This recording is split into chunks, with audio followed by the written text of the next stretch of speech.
Hi, everyone in YouTube land. This is Karen LaPreziosa from Sea Tranquility, Hudson Valley Squares. Um, George issued us an assignment. We're supposed to do 10 radio songs we love and 10 we hate. The caveat is that we can't own any of these songs. Okay. So that being said, we're going to start off with my loves because no one really cares about what I love. Everyone wants to know with what I hate. So let's start with number 10, love. Blow the whistle from Too Short. Blow the whistle. So I used to work in a factory and I was in R&D and we used to have like top 40 radio playing and Blow the Whistle came on and we would all just kind of groove at our desks, doing our little R&D thing, getting into Blow the Whistle. And that came out in 2006. And you can actually see a video of a bunch of guys at some kind of convention, and they all kind of like creep out onto the floor when Blow the Whistle comes on. It's great. I love it. And I love the song. It always brings a smile to my face, always makes me want to move. Number nine is Play That Funky Music, White Boy. Wild Cherry, 1976.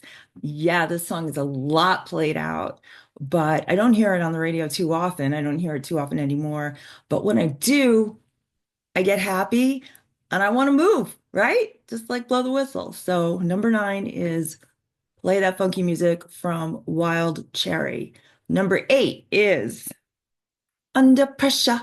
Under Pressure from Queen and David Bowie. I was indifferent towards this song, but I developed a appreciation for it and a love of it after listening to some isolated vocal tracks on YouTube. There's video where it's just the vocals and it's amazing. And Freddie Mercury is insane.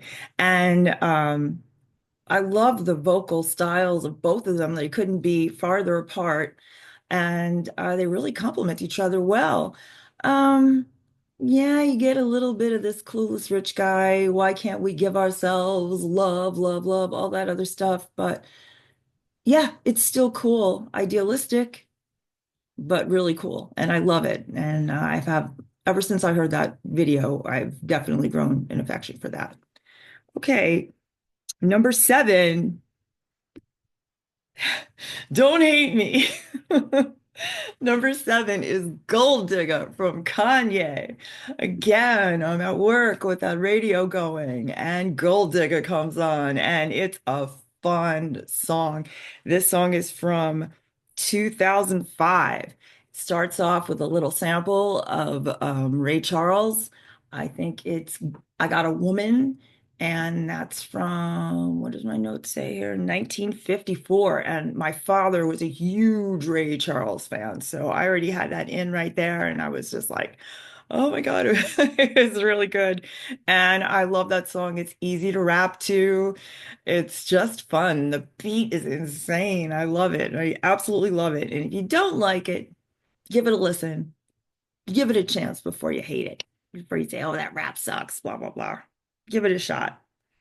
1986, no, 1981 produced my number six, Don't You Want Me by the Human League. For all you guys out there, I know there's quite a few of you. You like the Rosillos. You know that Human League Rosillos connection, right? Makes the song even better. Uh, this song is so English.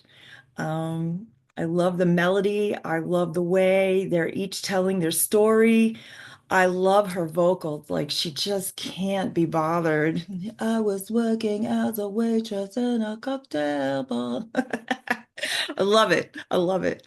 So yeah, that's my number six. Don't You Want Me?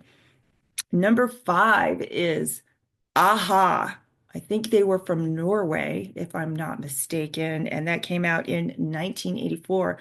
I remember the video was quite a big deal because it was rotoscope. Looking back on that, I don't know what the big deal was because every Disney movie at that point was rotoscope, right? So, but we loved it. We loved that. It was a big success. And what I really love about this song is not only is it catchy, that little keyboard in the beginning, and I just love his voice.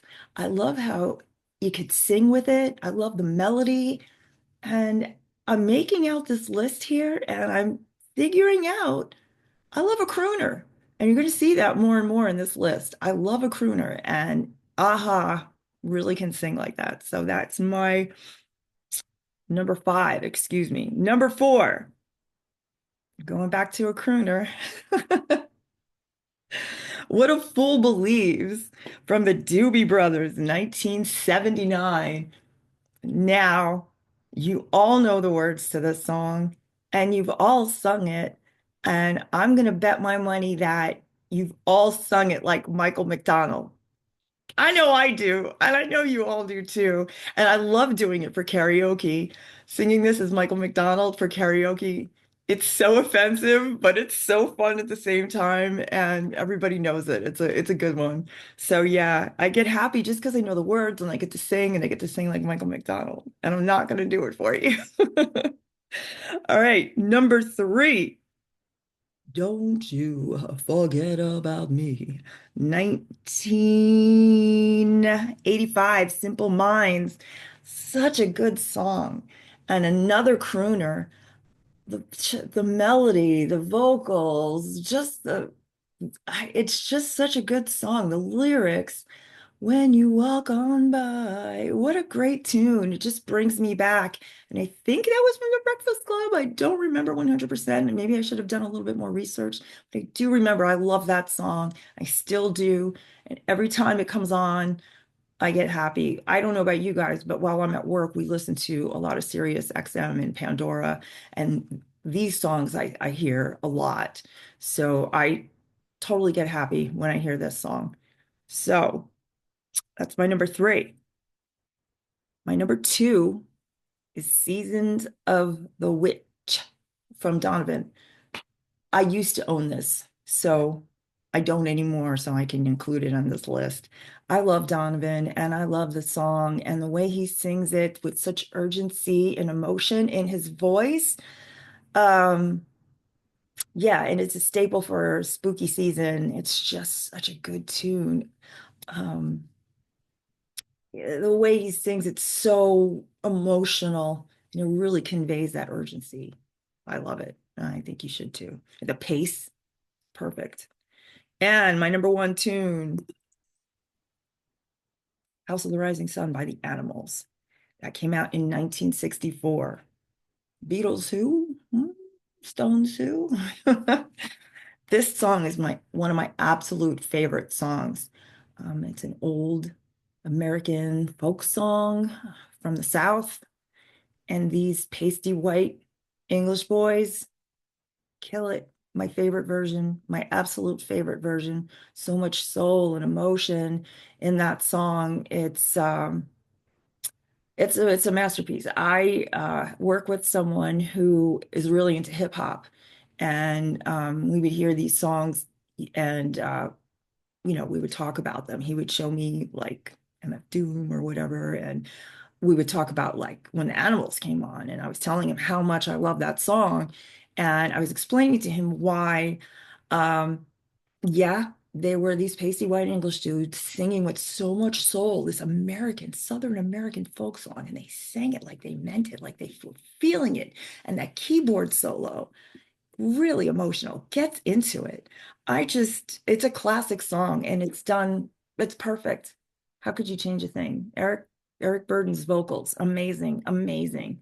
So yeah, my number one song is The Animals' House of the Rising Sun. Never gets old. Never. All right, so now we're gonna go with our my top 10 hate. This is what we all want to know about, right? My top 10 hate. Number 10. Pour Some Sugar on Me. It was a 1987 Hysteria. I don't know why I gave Def Leppard so many chances. I gave Def Leppard more chances than I've given any other band, and that blows my mind because now I look it back at On Through the Night. I don't know if I even really like that record anymore. But yeah, Pour Some Sugar on Me. The vocals are horrible. It's just boring. boring. I think most of these songs on my top 10 hates are just boring. Yeah. So that's a perfect example. This one is just dull, dull, nothing interesting about it. Number nine is two. I'm putting two at number nine. These are the baseball songs, okay? Center Field, 1985, John Fogerty, and Boys of Summer, 1984, Don Henley.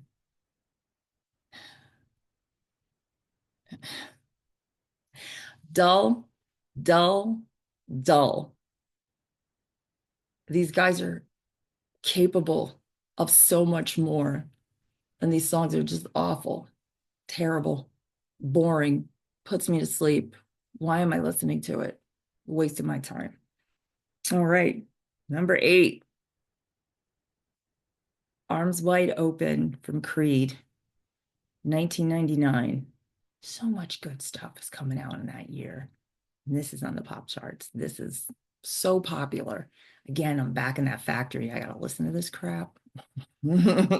Nah, nah, boring. I can't believe like this is what they were shoveling out to us, right? This and Nickelback. Please. How many you all know? You guys are all into music. That's why you're watching this channel. So much better stuff out there. And this is what they're pushing on us. It's an insult to our intelligence. Damn straight. Number seven, this one has always irked me. The punk in me has always been a little peeved at this song. This is Born in the USA from Bruce Springsteen. Okay, I remember the big controversy. It's 1984. I don't know. I think Ronald Reagan is running for president again, or somebody, George Bush, or a Republican. And Bruce Springsteen didn't like that they were using Born in the USA as their rally song. He's in his ivory tower. This millionaire doesn't know anything about the working class. If he did, he's forgotten it. And he's making bank off the backs of working class people who are falling for this crap. And it's dull, dull. Bruce Springsteen to me is very hit or miss. And this is a big miss. Again, we all know what he's capable of. This is just lazy, lazy. Like, oh, I need something to fill this album. Let's go on for I don't know how long, screaming Born in the USA. Oh, God, put a gun to my head. Enough already. We get the point. All right. Now, my number six is Money for Nothing from Dire Straits. I really believe that this video helped make this song so popular. And it was interesting at the time. It's the most interesting thing about the song. And even now, technology has moved so far ahead. There's not that. And it's interesting. Nothing interesting about the video. Oh, it's just obnoxious. It's boring, uninteresting. What a waste of Sting. Again, we know what these guys are capable of. What is this crap? Yeah. So, yeah, Money for Nothing, number six. Number five, Uptown Girl from Billy Joel. I like sad, depressed, angry, alcoholic Billy Joel. Okay, I like that.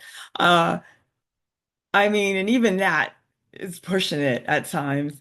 Um, Uptown Girl, this dentine, super bright smile, California sun, Christy Brinkley. It was terrible, terrible, terrible version of Billy Joel. And his vocals are just awful. You're not Frankie Valli. Why are you doing that? Nah, stop, stop, stop, stop. Why was this popular? I don't get it. I don't get it. There's no accounting for taste. Right? So yeah, Uptown Girl blows, and that's my number five. Number four is an Aerosmith medley. Okay. We're going to go with Love in an Elevator, Ragdoll, Dude Looks Like a Lady, Janie's Got a Gun. I was never a huge Aerosmith fan, but there are some really good songs that I love from the 70s. And I'm kind of mad at Run DMC for resurrecting their career with Walk This Way, their version, doing that. And These songs are just awful. Like they're so bad that so far, everything else that I've listened to, I'll tolerate the 5 or so minutes just to get it off. And now I'm going to change the channel territory. And all those Aerosmith songs, ugh, make me cringe. Just like Ragdoll. No, no, no, no. Oh, shut up. Please, please, please. Okay. Number three, it's two songs. These kind of group together nicely. This is when I can't decide which one I hate the most. Is Alone Again, Naturally from Gilbert O'Sullivan that came out in 1971, and Seasons in the Sun from Terry Jacks from 1973. Talk about depressing. I was a little kid and Seasons in the Sun used to make me cry. It was so sad. Like, how would you do that? And they're just depressing, depressing songs about death and suicide and oh God, like Jesus, kill me now. Oh, please, to have that kind of emotion and not a good feeling. Why am I putting myself through this? I'm turning the channel every time. Number two, Call Me Al from Paul Simon. I think this song is really bland. It's very boring. The most interesting part is the world music, and I think that's the novelty of that and Chevy Chase in that dumb video being unfunny as always. Um, I think that combination made this song more popular. I think that novelty of world music. It's a pretty dumb song. It's pretty boring. It's like in the 80s, like why is my dad singing a song? Why is this dad rock, not even rock, dad music popular? It's just boring, dull, bland, snooze, snooze, lazy, lazy. Again, another songwriter that's capable of so much more. This is what he's given us. Yeah. And you can't say it's old age because you got guys like David Yao from Jesus Lizard. We just spoke about that on the review crew. Older guys like it's Satan. They're writing music and it's still really good. It's still aggressive and energetic and they still have it. So I don't want to hear people about people mellowing with age. I mean, yeah, it's true, but at the expense of your art, it's just a moneymaker. And my number one song that I absolutely hate, and I have to run to switch this off. I can only take, what, 5 minutes of this song. The Wreck of the Edmund Fitzgerald from Gordon Lightfoot, 1976. I hear this song way too often. Seems like Sirius XM loves it. It's just tedious and that the vocals are just no inflection at all. It's just like cardboard singing and you hear every detail like Gitchy Goomy. I mean, it's breakfast and all this other crap. It's like every little detail. You just want them to die already. Hurry up, sync, get this over with so I can continue with my day and I don't have to get up and change a radio station because this is really bad. So that being said, that's my top 10 love and top 10 hate radio hits that I do not own. Now, I'm sure you guys disagree with me in a lot. I want to know what you have to say. I want to hear your comments. I want to see your top 10. Let's hear it. Have a good night, guys.